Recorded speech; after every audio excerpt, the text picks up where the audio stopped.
Olá, amigo, olá, amiga. Estamos felizes por continuar agora mais um episódio aqui sobre espiritualidade. Eu espero que você esteja apreciando esses episódios vagarosamente, começando a colocar em prática, refletindo sobre eles, para que você realmente possa começar a se dedicar a crescer espiritualmente, na sua capacidade de amar a Deus, a si mesmo e ao próximo. Eu queria hoje falar sobre a habilidade de ouvir a voz de Deus. Todo ser humano precisa ser guiado por Deus. Deus tem um plano para que todo ser humano seja guiado. Não que Deus esteja querendo colocar um cabresto na sua vontade, não. Fazer a vontade de Deus não é ser despersonalizado, não é você se tornar um robô nas mãos de Deus.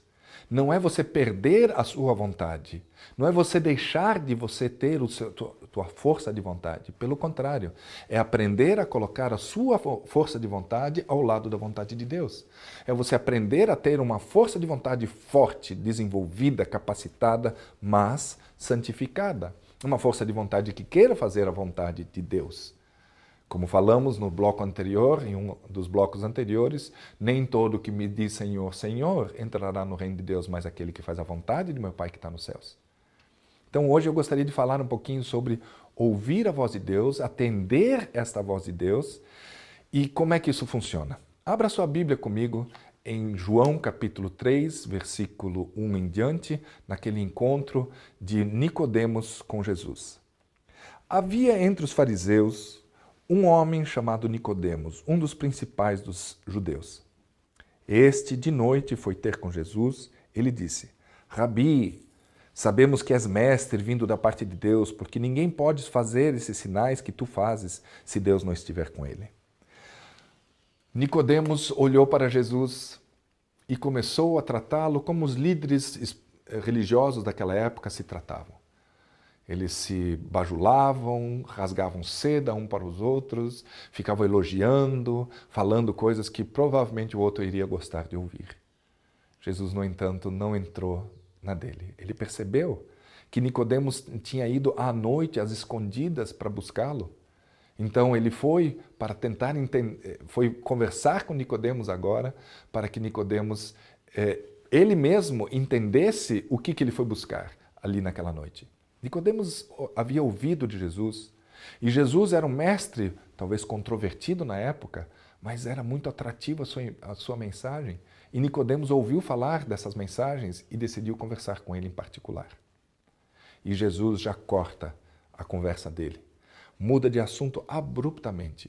Enquanto Nicodemos estava querendo ir numa direção de bajulação e tal, Jesus disse: não, Nicodemos, você precisa nascer de novo. Não, você não vai entrar no reino de Deus se você não nascer de novo. E Nicodemos é surpreendido com essa afirmação categórica de Jesus e reage de maneira estranha até, esquisita. Ele não sabe exatamente como falar, o que falar, e ele responde assim, dê uma olhada no versículo 4 em diante. Perguntou-lhe Nicodemos: pode um homem nascer sendo velho? Pode, porventura, voltar ao ventre materno e nascer segunda vez? Veja como Nicodemos está desviando do assunto intencionalmente, ou foi pego tão de surpresa que falou uma besteira dessas. É claro que ninguém pode voltar para o ventre materno e nascer uma segunda vez. É claro que não. Então, a própria pergunta dele mostra quão embaraçado ele ficou com a afirmação de Jesus. Um mestre de Israel, você tem que nascer de novo. E Jesus volta à carga de novo. E ele faz agora uma segunda argumentação mais forte. Veja ali no próximo versículo. Respondendo Jesus, em verdade te digo, quem não nascer da água e do Espírito não pode entrar no reino de Deus. O que é nascido da carne é carne, o que é nascido do Espírito é Espírito. Não te admires de eu te dizer, importa-vos nascer de novo. Então Nicodemos foi agora confrontado mais uma vez e foi aprofundado. E na verdade Jesus estava fazendo uma sequência de argumentos cada vez mais fortes. Ele primeiro diz que é necessário nascer de novo. Daqui a pouco ele diz que se você não nascer de novo, você não vai entrar no reino de Deus. Ele explica o que é nascido da carne é carne, o que é nascido do espírito é espírito. E aquilo que Jesus estava falando que era necessário ele nascer. E agora, no versículo 7, ele prepara Nicodemos dizendo, não te admires. Porque agora Jesus vai utilizar o argumento-chave para explicar o que é esse negócio de nascer de novo. Como é que é isso, nascer de novo? E ali, então, ele chega agora no argumento máximo e fala o seguinte no versículo 8. O vento sopra onde quer, ouves a sua voz, mas não sabes de onde vem, nem para onde vai. Assim é todo que é nascido do Espírito. Você entendeu, telespectador querido? O que é nascer de novo? O vento sopra onde quer, não sabes nem de onde vem, nem para onde vai. Assim é todo que é nascido do Espírito. Entendeu? Eu não. Esse texto me incomodou durante muito tempo. O que é ser nascido de novo? Porque Jesus estava vindo numa argumentação e agora ele explica o que é. A explicação final, aquela que realmente vai dar certo agora, aquela que Nicodemos vai entender e vai entrar no coração dele certinho. O que aconteceu aqui? Na verdade, fica muito pouco claro o que ele quer dizer aqui. Mas quando vamos no texto original e vai aparecendo na tela aqui os termos em grego e a tradução. Quando você pega o texto ali, o vento sopra onde quer. A palavra vento, em todo o Testamento, sempre é traduzida da palavra ânemos. Ela nunca é traduzida a partir da palavra pneuma. Até aqui, toda vez que se fala de espírito, por exemplo, ela vem da palavra pneuma. Então, a melhor tradução nesse momento, em praticamente todo o Novo Testamento, pneuma é traduzido para o português, a palavra grega pneuma é traduzido para o português como espírito.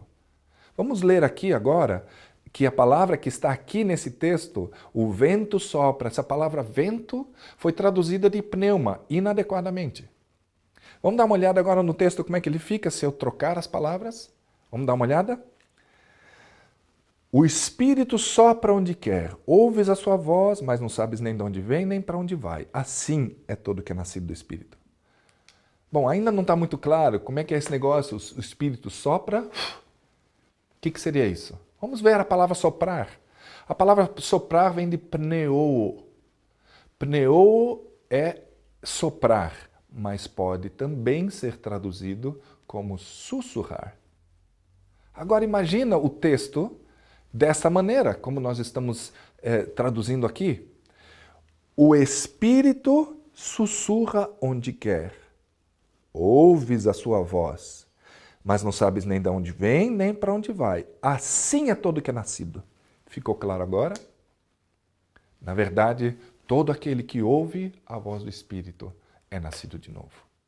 Quem não ouve a voz de Deus, quem não presta atenção e não é guiado por essa voz, não é nascido de novo.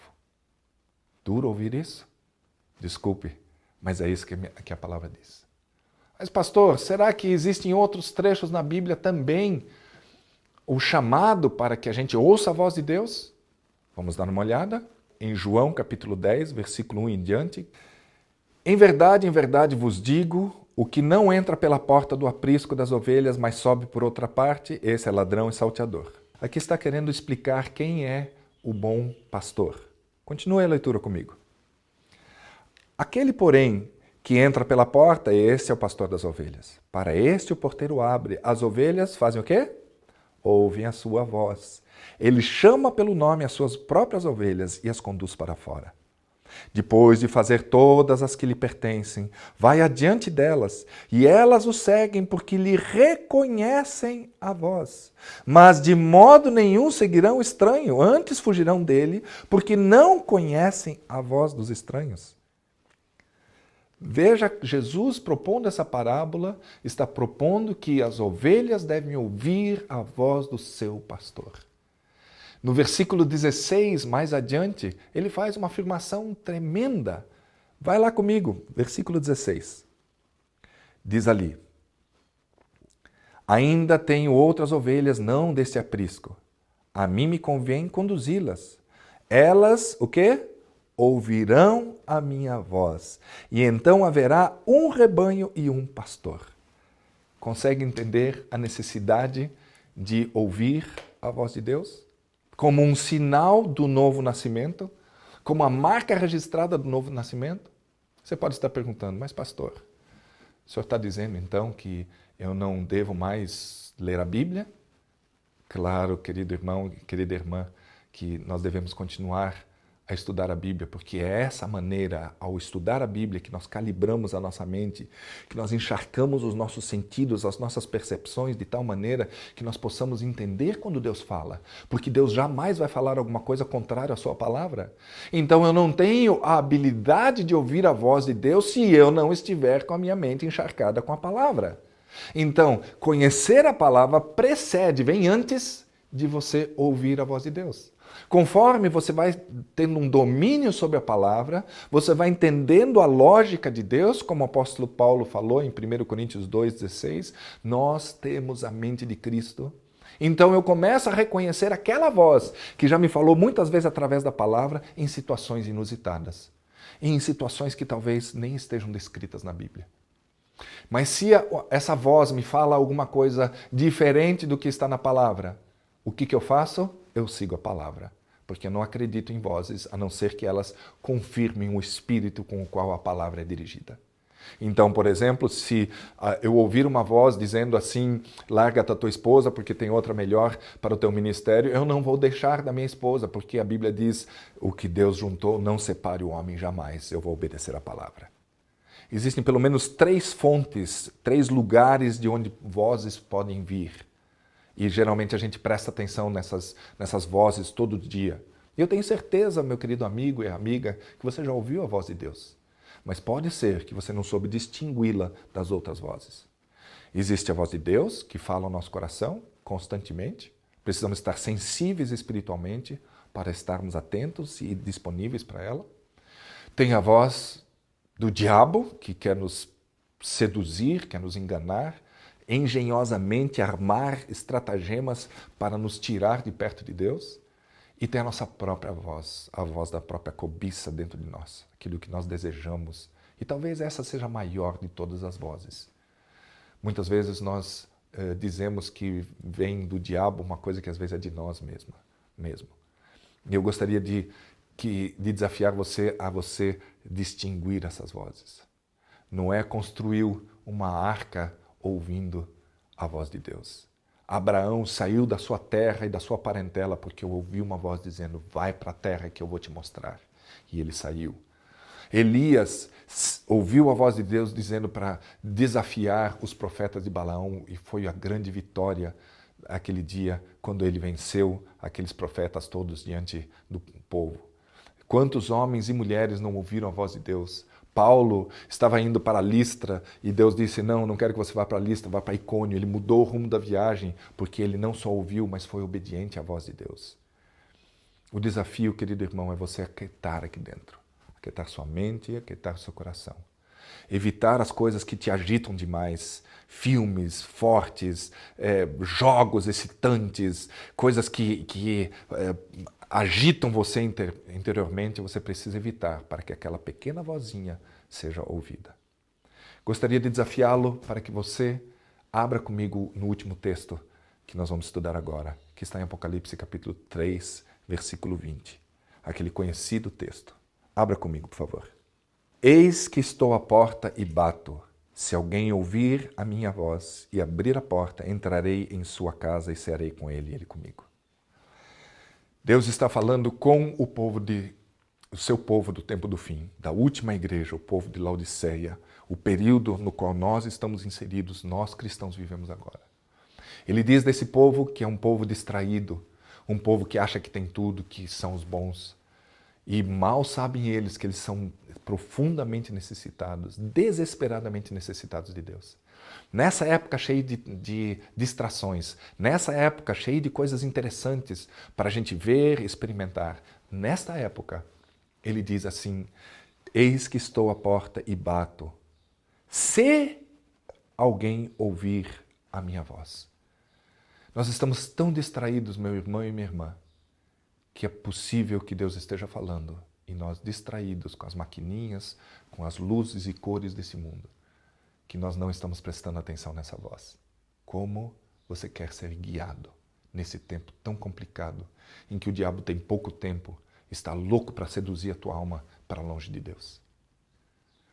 Não é importante que talvez eu comece práticas espirituais de me aproximar de Deus de tal maneira que as minhas percepções espirituais sejam sensibilizadas para que Deus, quando falar, Ele possa ser ouvido por mim?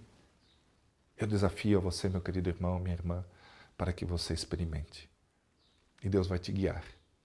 E Deus vai te ajudar. Encharque a tua cabeça com a palavra. Disponibilize a tua vida através da oração, meditação e contemplação. Jejue se necessário, mas coloque a tua vida de tal maneira que Deus possa falar contigo. Deus abençoe nessa experiência.